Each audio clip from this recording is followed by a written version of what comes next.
production of It's a Wonderful Life. Thank you so much for coming. I just want to draw your attention to a few things in your program.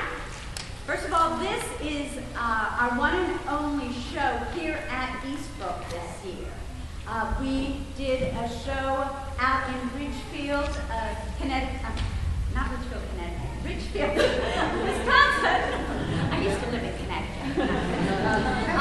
At Wooded Hills Church, and it was the Underground Railroad. It was such a success that we are going to do an encore of that this next year in May 2019.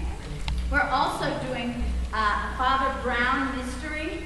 Both of these shows are interactive shows where you as the audience get to either help someone go from slavery out to Canada, to freedom, or you can help Father Brown decipher a mystery. So we hope that you come to one of those. I would also like to draw your attention to the back page. We are a poor nonprofit. So, as we come to the end of the year and you're thinking about your charitable giving, please think about us. Thank you very much. And now to housekeeping. There will be a 10-minute intermission, and there are cookies out and refreshments out in the lobby. Ask the person from Eastbrook where the restrooms are. There are signs out there. And also, please know flash photography, it can be dangerous for people on stage. And one other thing, you may have in your pocket something that rings or beeps or plays, I'll be home for Christmas when your mother calls. Please turn it off now. And thank you for coming. Enjoy the show.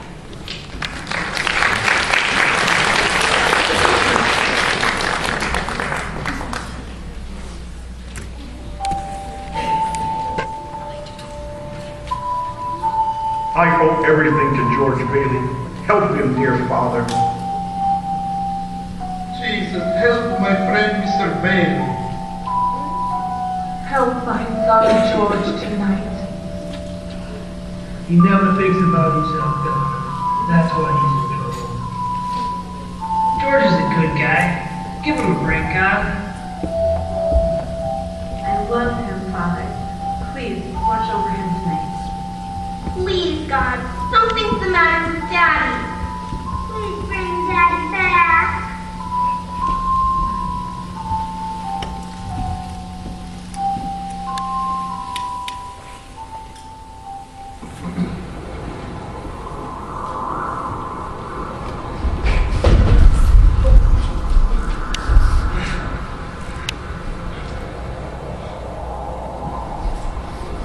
I wouldn't do it if I were you. Wouldn't do what? What you were thinking of doing. How would you know what I was thinking? Well, we make it our business to know a lot of things. Look, whatever you're selling, I'm not interested. Just leave me alone. Oh, no, you don't understand. I've got a job to do here. I said leave me alone! This isn't going very well. But you said it would be easy. But he won't listen. Yeah, I know. If at first you don't succeed, blah. Have you ever read Tom Sawyer? What? Now, there was an enterprising young man, and when the chips were down, he never gave up. You know why? Who cares? He kept thinking of others, George. Not about himself, but about all the folks who needed him. You called me George. How do you know my name? Oh, I know all about you. I watched you grow up from a little boy. Could you? I've never seen you before. Well, you haven't needed to till now. How's the lift? It looks like it stopped bleeding. That's the answer I had to a prayer a little bit ago. Oh, no, George. I'm the answer to your prayer. Look, who are you? Clarence Oddbody, AS2. Oddbody. AS2. What's that? What's AS2? Angel, second class. Now I know I've lost my mind. Well, not yet, but you're well on your way. That's why you should be down here. Besides, it's ridiculous to think of killing yourself over a measly $8,000. Now, how do you know that? I've been trying to tell you. I'm your guardian angel. I know everything about you. You look like the sort of angel I get. Sort of a fallen angel. What happened to your wings? I haven't won my wings yet. That's why I'm an angel second class. But you're going to change all that. I am. How? By letting me help you. Look, the only way you can help me is by giving me $8,000 by the time the clock strikes midnight. After that, my life turns into a pumpkin. I'm sorry, but we don't use money in heaven. Oh, yeah, that's right. Keep forgetting. Well, down here, we can't live without it. Truth be told, I'm worth more dead than alive. Oh, now, look, I told you mustn't talk like that. I won't get my wings with that. Besides, you have no idea how much you're worth. Why, if it hadn't been for you... If it hadn't been for me, everyone I know would be better off. Everyone! My wife, my kids, my friends. Ah, you sure have plenty of friends, I'll say that for you. Why, do you know they've jammed up our airways for over an hour now? What are you talking about? Prayers! When they're heartfelt, they're mighty powerful missiles. And the ones for you, boy, they've lit up our entire celestial system. Why? How? Because you've been such an important influence in so many lives, George. Always have been. Just like Tom Sawyer. Since when? Oh, since you saved your little brother from drowning when he fell through the ice. That was instinct. Besides, I was 12. Ah, there were other boys there that day, George. Some older and better swimmers. They didn't nod to their instincts. Only you did. It was my brother. Yes, I know it. Oh, what about Mr. Gower when you saved him from ruin? That wasn't instinct. That was courage. Deep up, wrenched from the gut courage. He had just received a telegram informing him that his son had died. Yes, and he turned me through and through from drowning his sorrows in a bottle. Remember? George, are you out there? Sorry, Mrs. Blaine, that medicine should have been delivered an hour ago. I promise you it'll be over in 5 minutes. Where's Mrs. Blaine's box of capsules? Why didn't you deliver them? I couldn't. What do you mean you couldn't deliver them? What kind of trick you played, young man? Don't you know the Blaine boy's very scared? Help, Mr. Gower, you're hurting my sore ear. You lazy loafer. Mr. Gower, you don't know what you're doing. You put something wrong in those capsules. What are you talking about? Look, I know you're upset. You got that telegram today and it upset you. I understand that. But you put something bad in those capsules. I'm sure you did. How do you mean? Just look and see for yourself. I tried to tell you when you were filling out the order this morning, but you wouldn't listen. But just look at the box, the bottle you took the powder from. It's not right. I swear it isn't. Oh, no. No. Oh, don't hurt my ears, Mom. I won't tell anyone, Mr. Gower. I know what you're feeling. I won't ever tell a single soul, I promise. Hope to die, I won't. Oh, George. And you never did. Not to this day. That's remarkable. I always cared about the young people. Gave a lot of us our first job. Well, he never stopped caring about you, George, that's for sure. Remember that handsome suitcase he bought for you when you thought you were finally heading off for college? It was 1,000 years ago. For he's a jolly good fellow, for he's a jolly good fellow, for he's a jolly good fellow, which nobody can deny.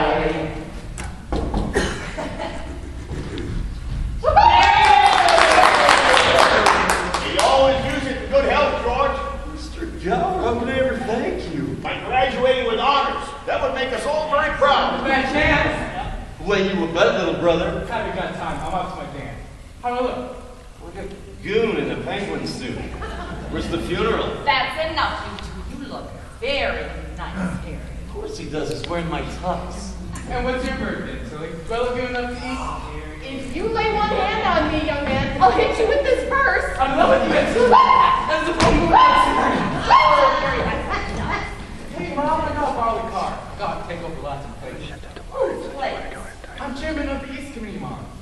we're short a couple dozen plates. Oh, now wait a minute, Harry. You can't have my good Haviland. That was your grandmother's and her mother's, so are you listening to me? We're all gonna miss you, George. Good.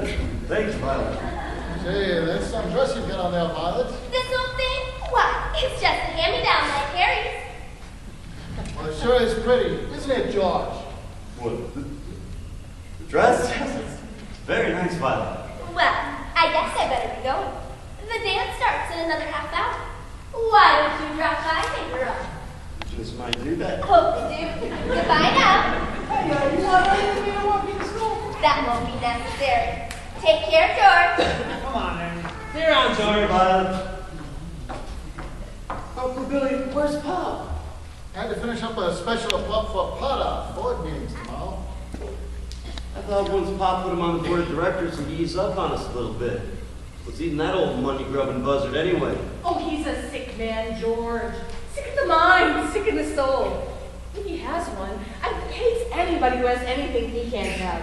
Hates us mostly, I'm afraid. After you graduate, you wouldn't consider coming back to the building loan with us, would you, George?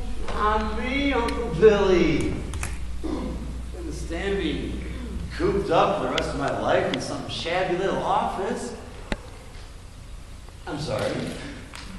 It's the thought of spending an entire life trying to save 3 cents on a length of pipe, I go crazy.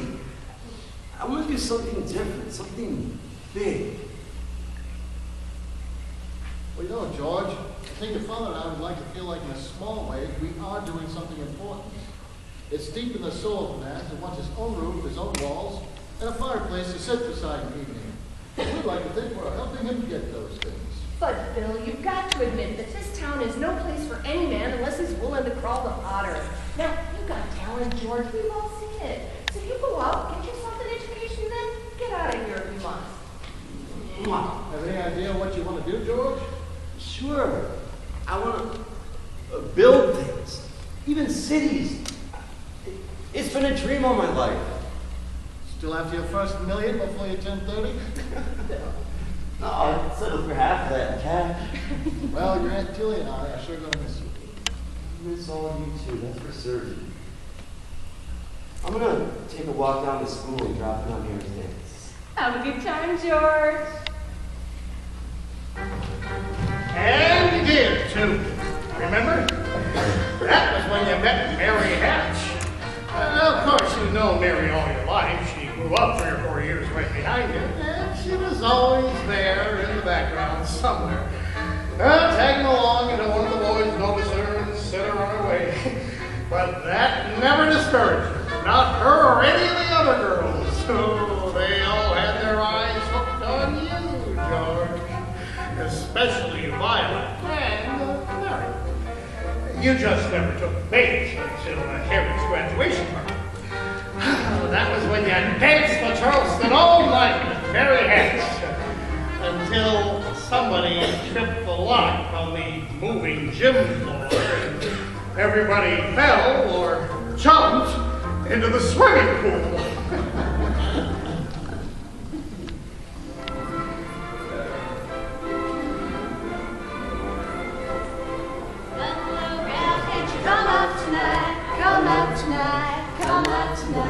Buffalo Gas Fish, come out tonight and dance by the light of the moon. Hot dog! Just like church choir. Beautiful. You should have seen the commotion in that locker room. I had to knock over 3 people just to get the outfits we're wearing. I bet half your class jumped in the pool. Well, half the town said it was a bad idea to build the gym floor over the swimming pool. I wonder who turned the key. Probably someone jealous that you asked me to dance with you. Well, you think maybe. Let me grab that old wet dress of yours. Hello. Hello. You look as if you don't know me. Well, I don't. Pass me on the street nearly every day. Me? Uh-huh. That was a little girl, Mary Hatch. That wasn't you. Do I look as funny as you do right now? Yeah, I guess I'm not much of a football type. But you look wonderful.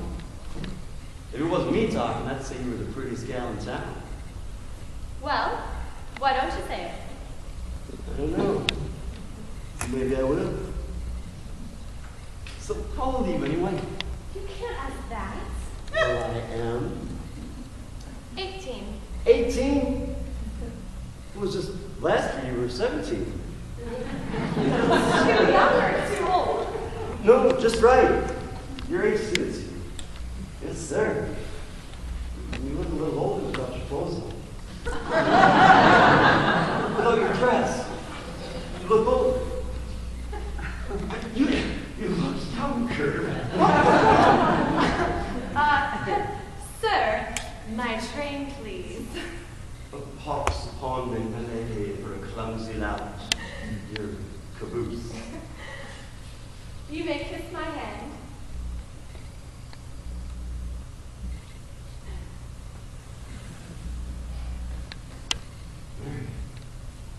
Buffalo gal, can't you come out tonight? Come out tonight. Hey, I'm gonna throw a rock at that old Granville house. Oh no, George, don't. I love that old house. No, see, you make a wish, throw a rock, and try to break out some glass. It's a little more difficult nowadays, seeing as how so many windows are busted Oh out. no, George, please don't. It's filled with romance, that old place. I'd like to live in it someday. In that old house? Uh-huh. I wouldn't live in it as a ghost. Watch. Right on the second floor.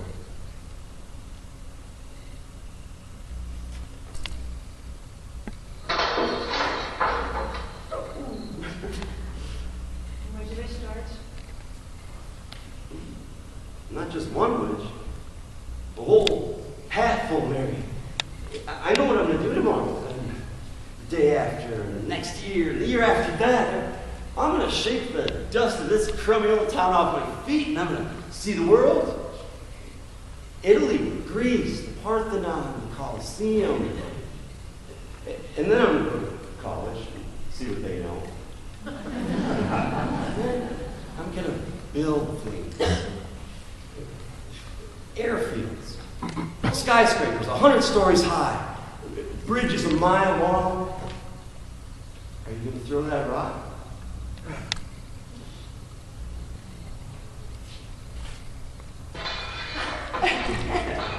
That's pretty good.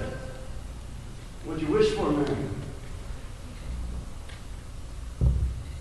Buffalo gal, can't you come out tonight and dance by the light of the moon?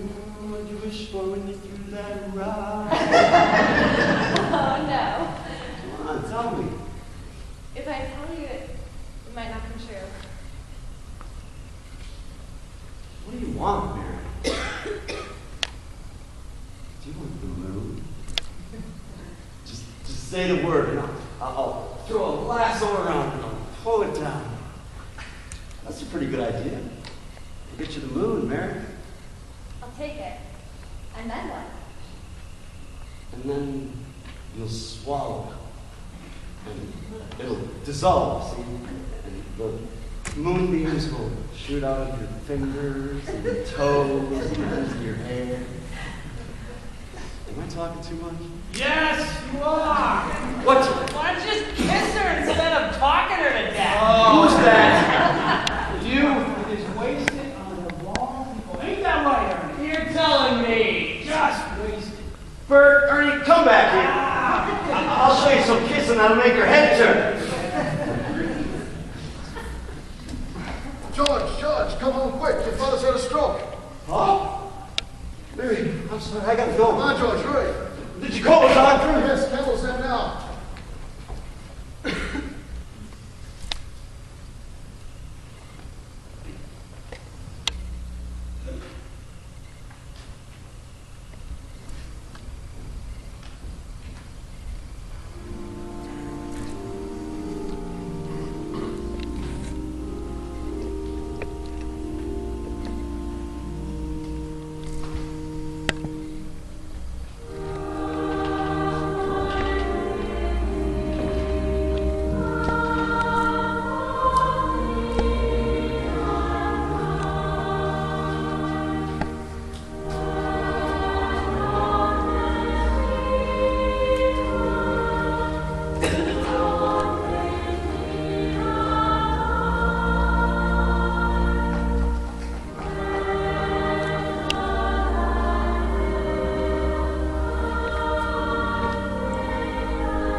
Thank you for coming, Mr. Potter.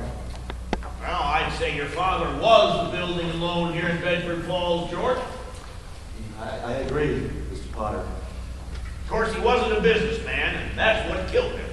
Oh, I don't mean any disrespect, George. God rest his soul. He was a man of high ideals, so-called. But ideals without common sense can ruin this town.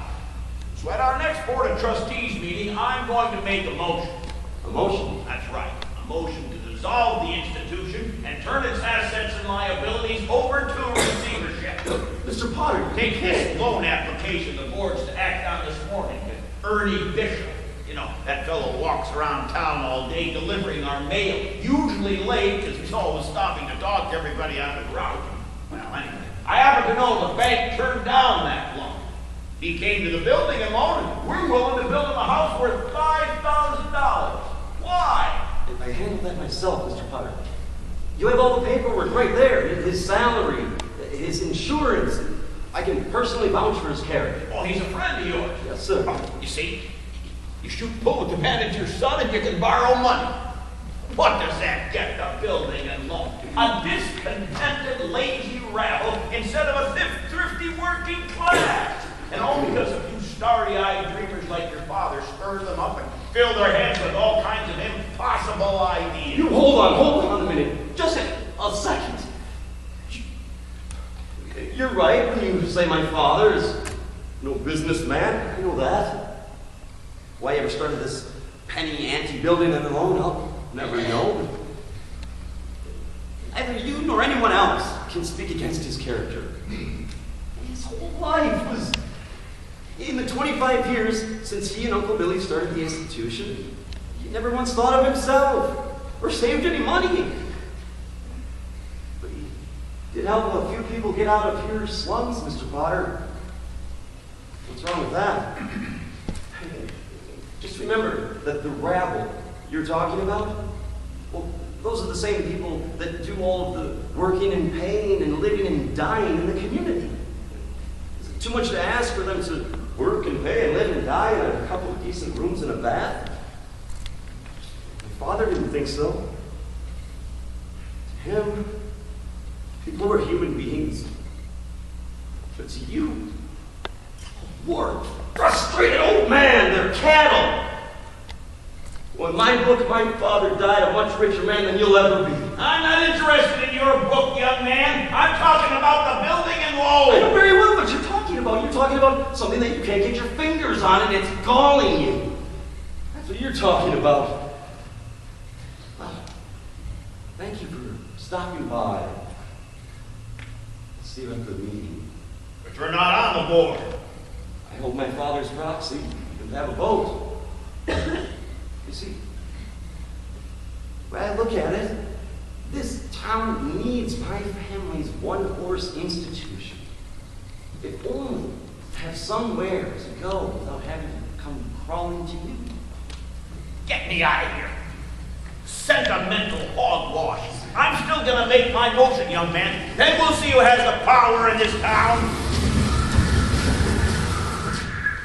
But you spoke eloquently at the board meeting, and they voted Potter down. Remember? Yes.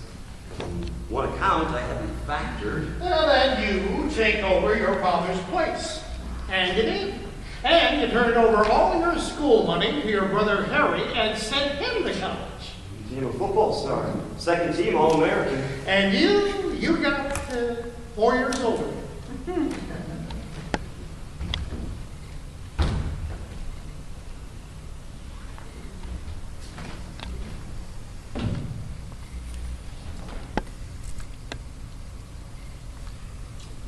That's for nothing.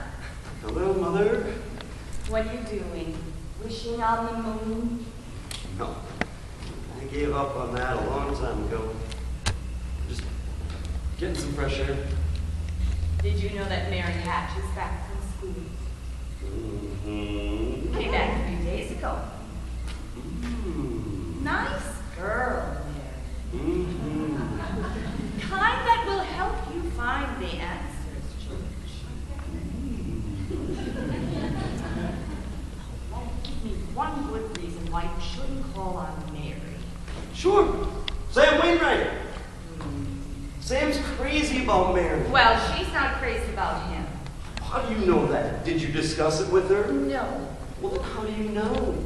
Well, I got eyes, haven't I? She lights up like a firefly whenever you're around. Besides, Sam Wainwright is away in New York, and you're here in Bedford Falls. And all is fair in love and war. I don't know about war. Mother, you know I can see right through you. Straight to your back collar button. What are you trying to do? Get rid of me? Uh-huh. Here's your hat. Need to hurry. All right, Mother.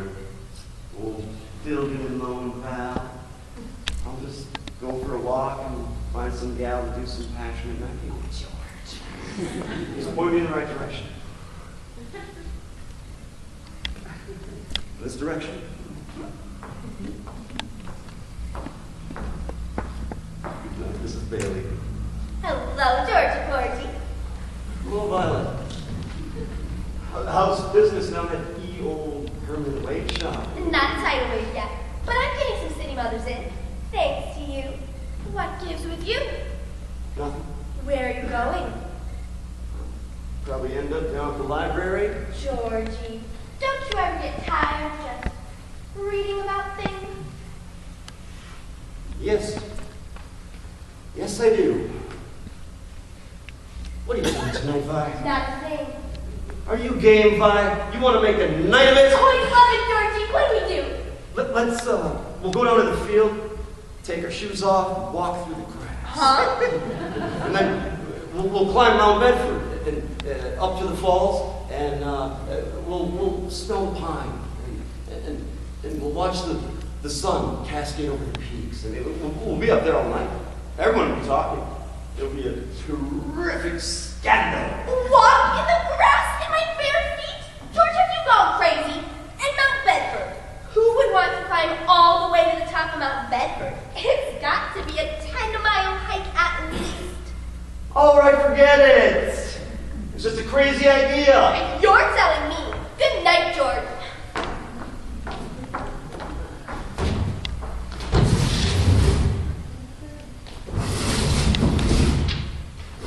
Well, there you are. Oh, Mary, hi. I was walking by. So I noticed. Have you made up your mind? How's that? Have you made up your mind? About what? Paying a visit. Your mother phoned and said you were on your way over. I called you. Well, how did she know?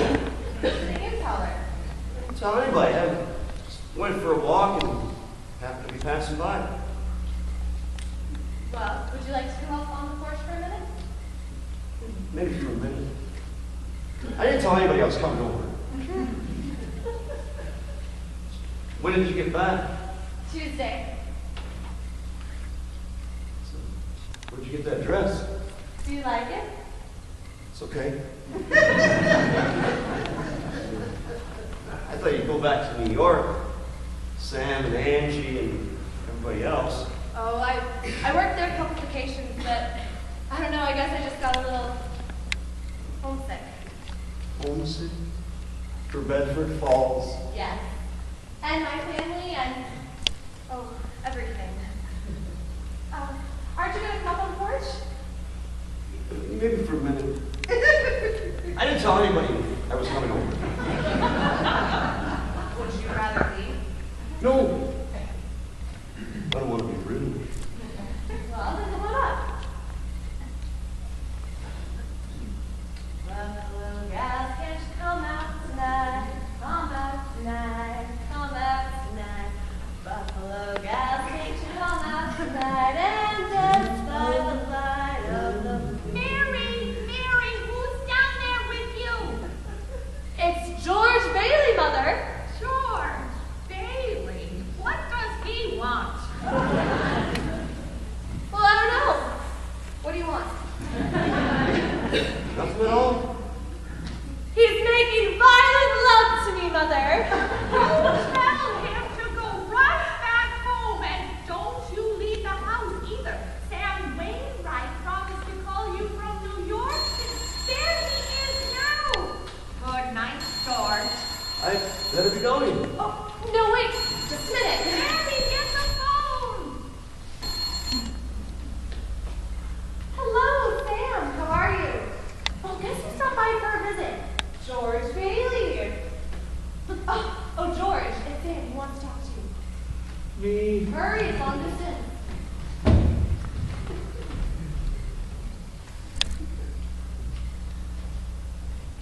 Hello, Sam. Hee-haw. Oh, well, George Bailey-Ofsky. Hey, I find out who you are. What are you trying to do, steal my girl? What? I was trying to steal your girl. But here's Mary. Oh, no, wait a minute. I want to talk to both of you. Tell Mary to get on the extension. He wants you to get on the extension. Well, Mother's on the extension.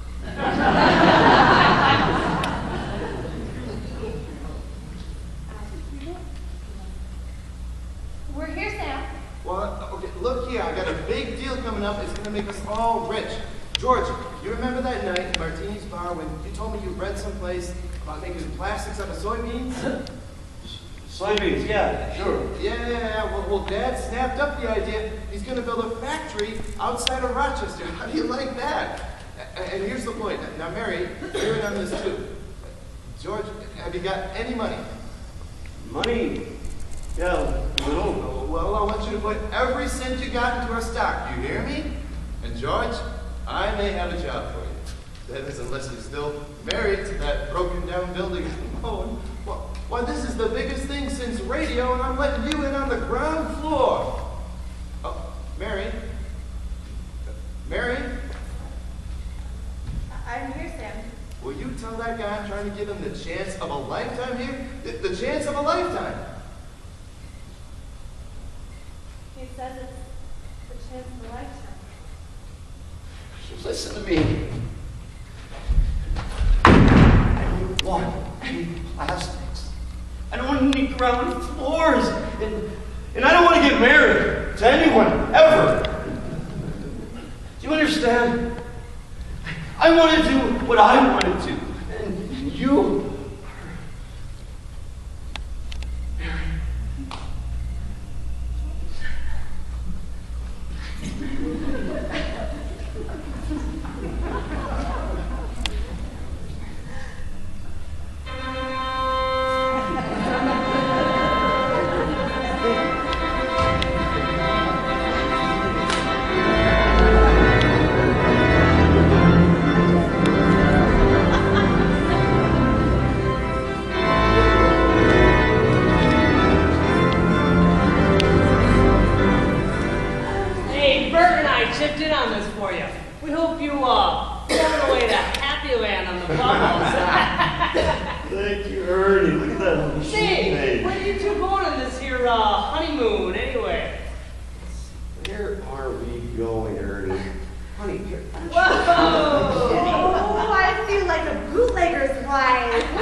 Just be a minute. Just wait here. George, please, let's don't stop. Please, let's keep going. Just wait here. Be right back. Oh, Billy! What's that? Do we have a holiday? This is what you call a pickle, George, a real pickle. All right, tell me, how did that start? How's anything like this ever start? All I know is the bank called our loan. When? About an hour ago. I had to turn over all our cash. All of it? Every cent of it. And we're still less than we owe. Mackerel! The whole town's going crazy, George. Potter, what do we owe this unexpected visit? George, there's a rumor around town that you're going to close your doors early. Is that true? No, we're keeping our normal store hours. We're open for another 10 minutes. Wow, I'm glad to hear that. George, are you all right? Do you want me to call the sheriff? Sheriff? What for? Well, mobs can get pretty ugly, you know. I can assure you our customers are very polite. I'm sure. George, I'm going all out to help in this crisis. I just guaranteed the bank sufficient funds to meet their needs. They'll close down for a week and then reopen. So go to the bank? I may lose a fortune, but I'm willing to guarantee your people too. Just bring your shares over to the bank and I will pay 50 cents on the dollar. I'm sure that won't be necessary, Mr. Potter. We'll take care of our customers right here. Just make sure you don't close your doors before 6 p.m. or you'll never reopen. Ladies, gentlemen, remember, 50 cents on the dollar. You never miss a trick, do you, Potter? Well, you're gonna miss this one. I think we better go. Okay, folks, please, no, don't panic. Listen, you heard Mr. Potter. The banks will reopen in a week. But I got my money here, George. I'll take it now. Miss Andrews, you're thinking of this all wrong, as if your money were back in the safe. Your money's not here. See, you've invested in the Macklins next door to you, and the Kennedys, and in the Granges, and 100 others. Wait, you've loaned them money so that they can build, and they will pay you back as best they can. Now, what are you going to do? Foreclose on them? I got $242 in here, George Bailey, and $242 isn't going to break anybody. Right, Miss Andrews, there you are. Sign that and you'll get your money in 60 days. 60 days? No, let's stick to the original agreement here when you bought your shares. Give us 60 days on this. You going to Potter's? Better to get half than nothing. Miss Andrews, birds. Do you understand? If Potter gets a hold of the building and loan, there'll never be another decent home built in this town again. I mean, he's already got charge of the bank. He's got the bus lines. He's got the department stores. Now he's after us. Why? Because we're cutting in on his business. That's why. He wants to keep living in his slums and paying his kind of friends. And we can't let him. If we stick together on this, we'll work through it. We've got to have faith in one another. But we've just started a business and we need the money. How are we supposed to leave until the bank reopens? And we've got the doctor bills to pay. George, I need cash. George, I can't feed my kids on faith. How much do you need? Oh, she's got money. $2,000. Got $2,000. That'll tide us over until the banks reopen. All right, Miss Andrews, how much do you need to tide you over? $242. Please, how much do you need until the bank reopens? I'll take $242. That'll close my account.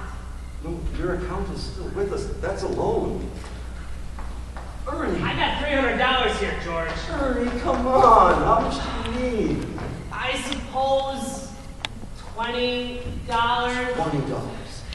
Thank you, Ernie.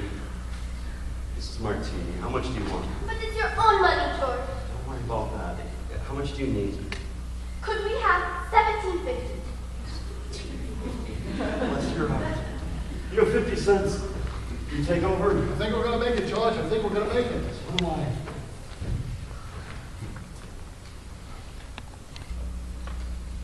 Hello, Mrs. Bailey. Hello, Mr. Bailey. How's business? Booming. Well, at least you have a place to come home to. The windows are all broken out, and the roof leaks in a place or two. But the structure is sound and there's not a crack in the foundation. What are you talking about? 32 Sycamore. 32 Sycamore? That's the... Do you remember the night that we broke glass? That's what I wished for. And I've been saving ever since. Happy anniversary, darling. Anniversary? We've only been married an hour. 1 hour, 29 minutes, and 40 some odd seconds to be exact. I'd say it's early enough to celebrate, wouldn't you? Lord, wonderful.